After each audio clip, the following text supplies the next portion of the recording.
Food prices have gone up about 28% in just the past 5 years. And I don't know about you, but it feels like a lot more than that.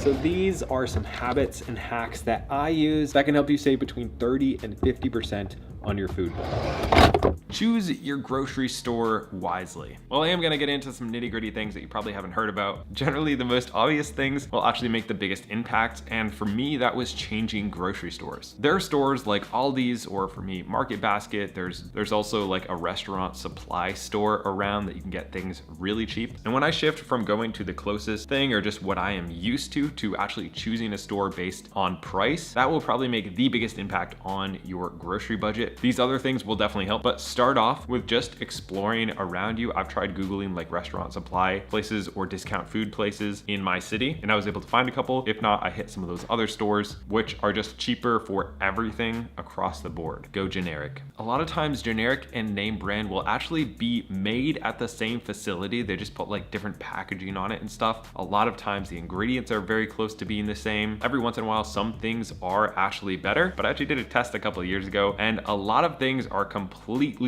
fine generic versus name brand. And if you want to have some fun, get both on a bunch of staples and just taste test ones and see which one you like more. Avoid prepackaged food. I believe there is this misconception that prepackaged and like fast food and junk food is always cheaper than not, but I do not think that is correct. We eat a lot of rice and potatoes and oatmeal and things like that. And then of course, chicken or some type of meat, depending on what's on sale. And generally that is way more filling. And while it might be more expensive up front, you're gonna get way more food than just the prepackaged stuff that's also not making you feel as good. And I do think that there is a little bit of that balance of you can't always go with the cheapest thing, because a lot of times that will just make you feel way worse and will be more expensive in the long run. Plus, if you're following a bunch of the next tips that I'm about to talk about, it'll generally end up being cheaper to actually buy whole foods. Do meal planning. One of the biggest wastes when it comes to food is not eating all of the food that you cook, or not even getting to the point where you cook all the food that you buy because you go to the store hungry. You should never go to the store hungry, or you just like don't have a plan for all the food that you have. So make a calendar. I got something from Amazon to make a calendar with. Take some time each week and just plan out what you're gonna eat for the entire week, and then reverse engineer that and make a grocery list. This will ensure that everything you buy, you actually have a plan on how you're gonna use. And I've kind of created a rule that I'm not allowed to buy anything that is not on that grocery list, and that saves me a bunch of money because it's very easy to impulse buy, especially at the grocery store where you're like, oh, this thing's on sale, or this thing's whatever. I'm just gonna buy that, and I'm sure I'll use it sometimes. And a lot of times those end up going to waste because we buy more than we need at the store, or it just doesn't fit into what we end up actually doing. So just spend time to actually make a plan.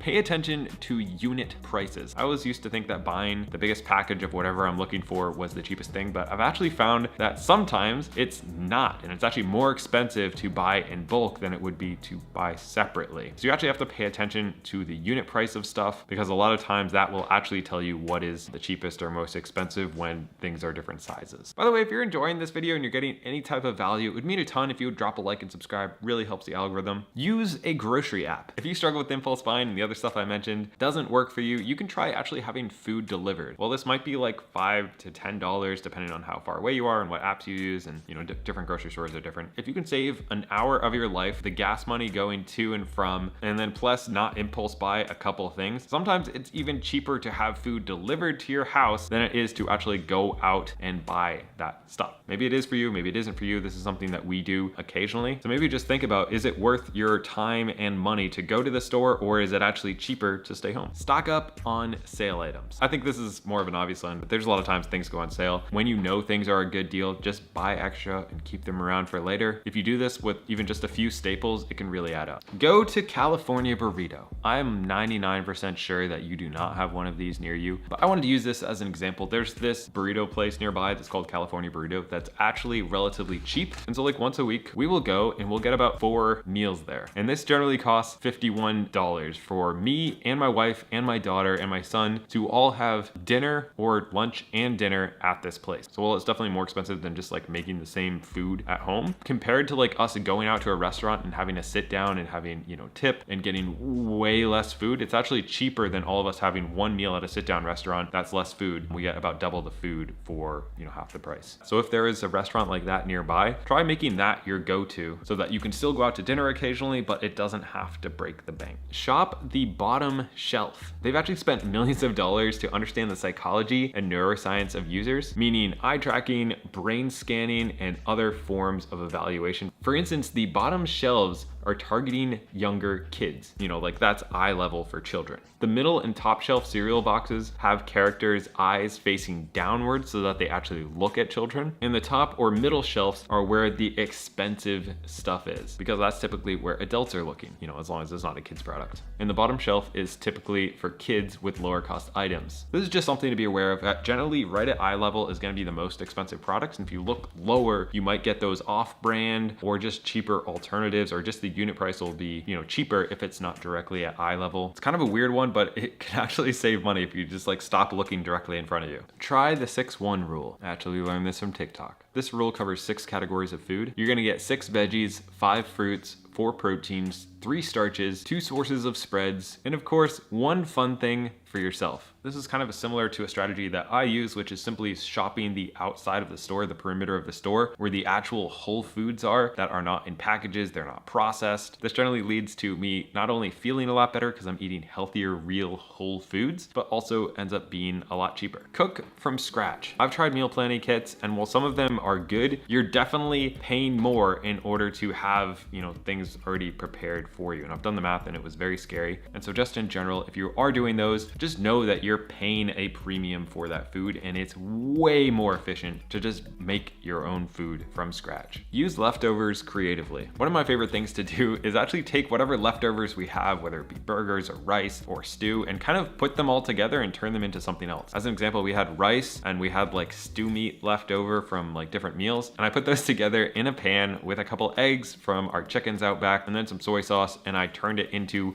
a completely different meal with just the same ingredients that we had in our fridge. So really just interesting way to mix things up by just adding seasoning to your leftovers to make it more interesting. All right, we're going rapid fire now. Shred and slice your own cheese. You pay a premium for things that are already cut up for you, whether it's vegetables or cheese or whatever. Just cut it yourself. It's like way cheaper. Try recreating your favorite meals at home. There's a lot of really fun viral recipes that are actually pretty simple to make, and you'll get way more food for generally cheaper. So if you have something that you're really craving, instead of having it delivered or going out and getting it, just try taking probably the same amount of time and recreating it yourself. Always have leftovers. If you just don't have the time to cook every single day, either batch cook things that you can freeze like I mentioned, or just have enough leftovers that you can have the same meal like 3 times throughout the week. That way you have to cook way less. Try a mystery meal. Once a month, we try to just look through our cabinet and our pantry and just find that we have and try to make some type of meal out of it. Generally, it's not always great, but it's extremely fun, and you can get to see all the stuff that you have hiding in your cabinets and stuff, and you can use up a couple things in your fridge before they go bad. It's kind of like recreating Chopped. It's actually really fun. So try that out. A lot of times it can eliminate a lot of waste. I want to know your hacks that I missed down below. I'm always trying to save more money. And if you enjoyed this, don't forget to subscribe so you can see more videos just like this. I'll see you next week.